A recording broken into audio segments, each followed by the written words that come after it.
रसिक हो, आज आम्ही आपलं स्वागत सुरांनी केलं. आपल्यासमोर मंगलाचरण सादर केला. हा मंगलाचरण म्हणजे असे 10 मंगलाचरण गोविंदाग्रजांनी आपल्या अनामिकाचे अभंग या कवितेत समाविष्ट केले. आणि हा अनामिकाचे अभंग लिहिताना, ही कविता लिहिताना त्यांनी चक्क स्वतःला अनामिक म्हणवून घेतलं आणि त्यांची स्वतःची देवाप्रती असलेली भक्ती या अभंगातून व्यक्त केली. आपल्यासमोर हे गीत सादर केलं होतं आणि त्याला चाल लावली होती सोनाली ढापरे यांनी. गोविंदाग्रजांच्या या कवितांमध्ये आपल्याला अभिव्यक्ती, उत्स्फूर्तता आणि रचना कौशल्याचा आविष्कार जाणवतो. या रचना कौशल्यामध्ये किती वैविध्य! बघा ना, लोकमान्य टिळक जेव्हा समाजासाठी, आपल्या भारतासाठी इंग्लंडला स्वराज्याची मागणी करायला निघाले, तेव्हा त्यांनी भारतीय समाजातर्फे लोकमान्यांस अशी एक कविता त्यांना शुभेच्छापर लिहिली. त्याचबरोबर त्यांनी ज्या वेळेस CD देशमुख IAS परीक्षेमध्ये प्रथम आले त्यावेळेस त्यांनाही अभिनंदनपर कविता लिहिली. चक्क एकदा बालकवी निजले होते तर त्यांना उठवण्यासाठी यांनी शीघ्र कविता केली, बालकवीस या नावाची. अशा या रचना कौशल्याच्या वैविध्यतेबरोबरच त्या काळामध्ये त्यांनी समाज सुधारणेचं आपण काही देणं लागतो या विषयाच्याही काही कविता केल्या. तरुण वय होतं तर त्या तरुण वयामध्ये सुद्धा त्यांना काही समस्या पडल्या होत्या आणि त्या समस्या, एखाद्याचे नशीब किंवा एक समस्या या कवितेतून त्यांनी व्यक्त केल्या. त्याचबरोबर त्यांनी आपलं आईचं हृदय कवितेतून व्यक्त केलेलंही जाणवतं. ते निज रे निज माझ्या बाळा किंवा चिमुकलीच कविता किंवा घुंगुरवाळा आणि राजहंस माझा निजला यासारख्या कविता जेव्हा आपण वाचतो त्यावेळेस त्यांचं वत्सलतेनं परिपूर्ण असं हृदय आपल्यासमोर उलगडतं. रसिक हो, आज मी गोविंदाग्रजांविषयी अधिक काही बोलण्यापेक्षा आपल्यासमोर आज आले आहेत कविवर्य प्राध्यापक प्रवीण दवणे. त्यांच्याकडूनच आपण गोविंदाग्रजांविषयी अधिक माहिती जाणून घेऊया. सर नमस्कार.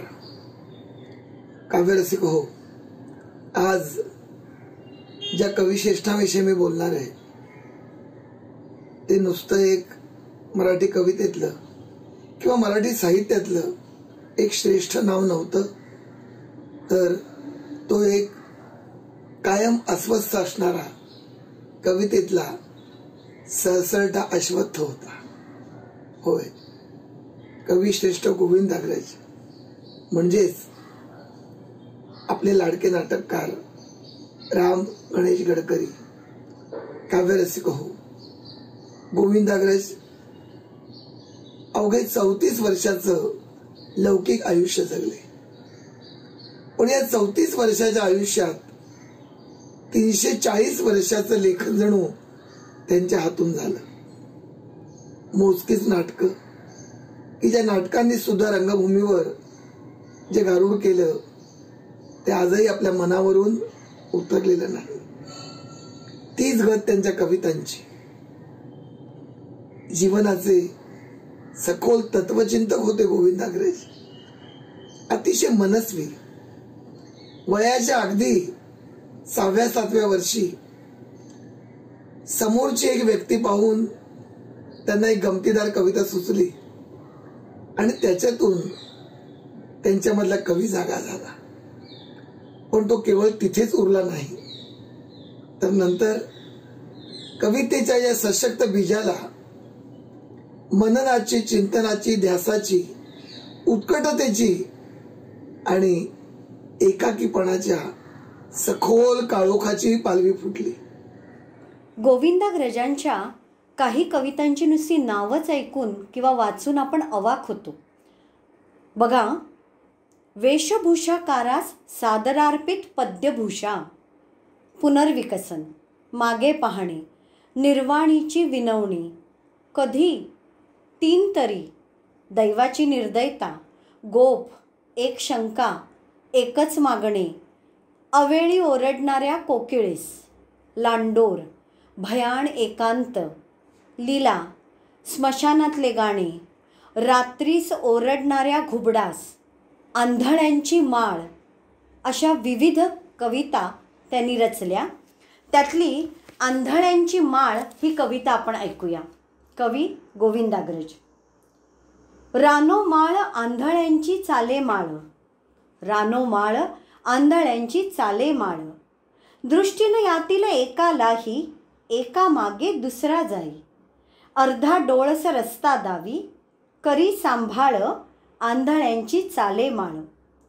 तुकड्यासाठी करीती ओरड, पैशासाठी सारी धडपड, तोंडी हरिनामाची बडबड, हाती टाळ आंधळ्यांची चाले माळ. यांना साजे नाव भिकारी, थोड्यासाठी लोचट भारी, धरुनी धरणे बसती दारी, उठवी कपाळ आंधळ्यांची चाले माळ. येईल उद्या जरी एखादी, ठेवू दृष्टी मिळवूनी आधी, न तरी येईल ही कर्मामधी, पुन्हा जंजाळ आंधळ्यांची चाले माळ. अशा विचारे देवापाशी, मागती कधीही दृष्टी न खाशी, काय म्हणावे या मूर्खांशी, प्रभो सांभाळ तूच ही आंधळी माळ, चाले आंधळ्यांची माळ. रानो माळ आंधळ्यांची चाले माळ. गोविंदाग्रजांच्या कवितेचे रंग तरी किती वर्णावेत आणि थोड्या वेळात ते मांडावेत तरी किती. एकीकडे प्रेमाच्या एकाहून अनेक विविध छटा, प्रेमाबद्दल सतत एक कोवळी जखम घेऊन गोविंदाग्रज आपल्या कवितेतून वावरले. कधीतरी कष्टी आणि दुःखी मनाने क्षणभर वेड्या प्रेमा थांब, अधीर मनासह जाशी कोठे, अशा प्रकारची आर्त हाक त्यांनी घातली. पण ते प्रेम त्यांच्यासाठी थांबलं नाही. मग प्रेमाची वेगवेगळी रूप चितारताना प्राक्तनाविषयी नियतीने एकाला एक दिले आणि दुसऱ्याकडून पहिलं काढून घेतले, अशी जी एक काजळ माया केली, त्याच्यावर आपलं दुःख व्यथा व्यक्त केली. काही गोड फुले विहरती स्वर्गांगणाच्या शिरी, काही फुलं मात्र स्वर्गाच्या अप्सरेच्या डोक्यात जातात, पण काही मात्र त्याच वेलीवरची फुलं एखाद्या प्रेतावरही जातात. एकाच वेलीवरची दोन फुलं, असंच असतं ना आयुष्यात. नमस्कार. आज मी जी कविता आपल्यापुढे सादर करत आहे त्या कवितेचं नाव आहे विरामचिन्हे. कवी गोविंदाग्रज. जेव्हा जीवन लेखनास जगती प्रारंभ मी मांडिला, जो जो दृष्टीत ये पदार्थ सहजी वाटे हवासा मला.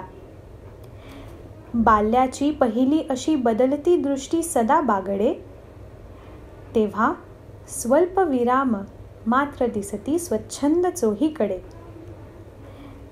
आहे काय जगात, काय तिकडे, हे कोण, कोठे असे, सांगा ईश्वर कोण, त्या पलीकडे ते काय, केव्हा, कसे, जे ते पाहुनी या परी भकत असे. दृक संशये टाकित सारा जीवन लेख मी करीत असे, तै प्रश्न चिन्हांकित. अर्धांगी पुढती करी वशमना शृंगार देवी नटे, अर्धे जीवन सार्थ होईल इथे साक्षी मनाची पटे. प्रेमाने मग एक जीव बनता भूमीवरी स्वर्ग ये, केला अर्धविराम तेथ गमले येथून हालू नये. झाली व्यापक दृष्टी चित्त फिरले साश्चर्य विश्वांतरी, दिक्कालादी अनंत रूप बघता मी होत वेड्या परी. सूक्ष्म स्थूलही सारखी भ्रमविती लागे मुळी अंतन, त्या काळी मग जाहले सहजची उद्गार वाची मन. आशा प्रेम नवीन वैभव तशी कीर्ती प्रभा सद्यश, ही एक एक समर्थ आज नसती चित्ता कराया वश. सर्वांचा परमोच्च संगम चिर जेथे असे जाहला. देवा पूर्णविराम त्या तवपदी दे शीघ्र आता मला. पूर्णविराम त्या तवपदी दे शीघ्र आता मला. रसिको, जीवनाचं हे चिरंतन मर्म गोविंदाग्रजांनी आपल्या कवितेतून सांगितलं. कधी कृष्णाकाठी कुंडल आता पहिले उरले नाही असं म्हणत एक अरूप प्रेम कहाणी आपल्या कवितेतून अजर आणि अमर केली.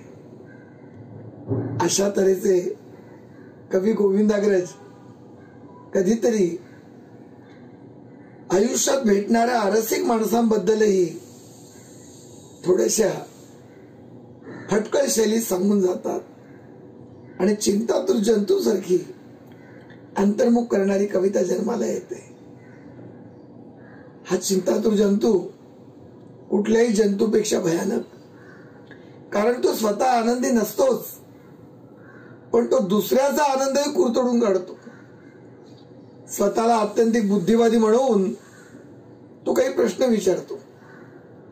म्हणजे झाडावर इतकी पानं का, महापुरामध्ये इतकं पाणी फुकट कुठे जातं, तर इतक्या रानमाळावर एवढा सगळा सूर्यप्रकाश कोण बरं त्याचा उपभोग घेत असेल, असे काही वाह्यात प्रश्न असतात. आणि कवी व्यक्त न झालेली मनातली उत्तरं देतो. चिंतातुर जंतू आपण एक वस्तुपाठ म्हणून जगला पाहिजे, कारण कसं नसावं हे सुद्धा गोविंदाग्रजांनी थोड्याशा मिश्किलपणे सांगितलंय. अशी कवित्वाची वेगवेगळ्या प्रकारची रूपं गोविंदाग्रज व्यक्त करतात. त्यांचं महाराष्ट्र गीत प्रसिद्ध आहे. चपखल शब्द योजना, अनुप्रास, उत्प्रेक्षा, उपमा या अलंकारांचा अगदी योग्य वापर, दागिने इतकेच की कविता सुंदरीच्या रूपाला बाधा येणार नाही. आणि हेच चांगल्या कवीचं वैशिष्ट्य असतं ना. केवळ प्रतिभा आहे आणि उपमा देता येतात म्हणून कितीही जर दागिने घातले तर मुळातली कविता सुंदर ही कुरूप व्हायची भीती. पण गोविंदाग्रजांच्या कवितेत नेहमीच मूळ कविता ही आपल्या अभंग आणि अक्षय अशा रूपाने जवळजवळ शतकभर आपल्याला भुरळ घालत आली.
काव्यरसिक हो, अशा या सर्वश्रेष्ठ असणाऱ्या गोविंदाग्रजांच्या मध्ये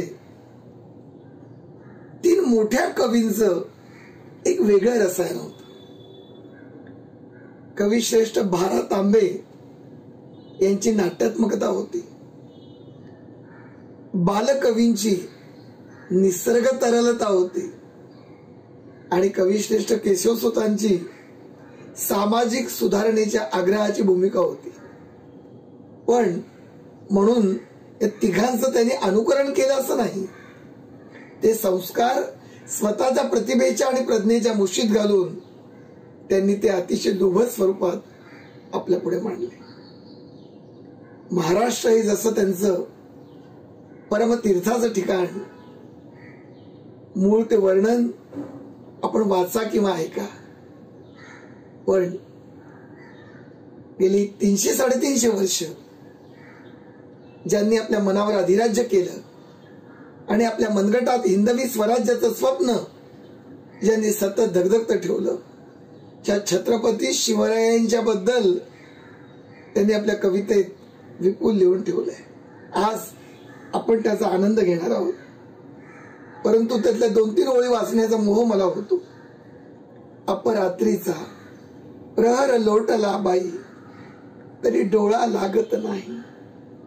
हा चालत असे चाळा एकच असला, टिळ उसंत नाही जीवाला. निजवा याचा हरला सर्व उपाय, जागाच तरी शिवराय गुढी बाळ असा. जागसी का रे वाया, निज रे निज शिवराया. गुणी बाळसा जागसी का रे वाया, गुणी बाळसा जागसी का रे वाया.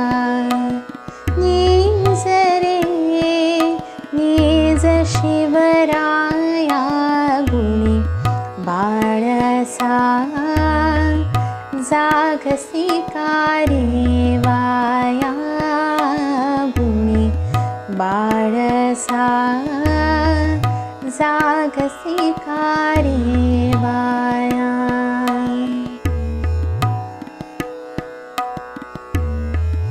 अपरात्रीचा प्रहर लोटला बाई, तरी डोळा लागत नाही. हा चालत से चाळा एकच असला, तिळ उसंत नाही जीवाला. निजवायाचा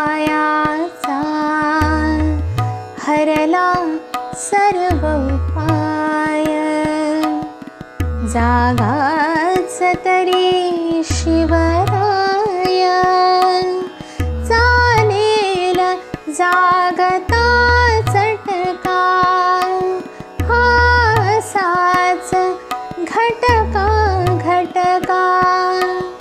कुरवाळा किंवा हटका, का कष्ट विसी तुझी सावळी काया.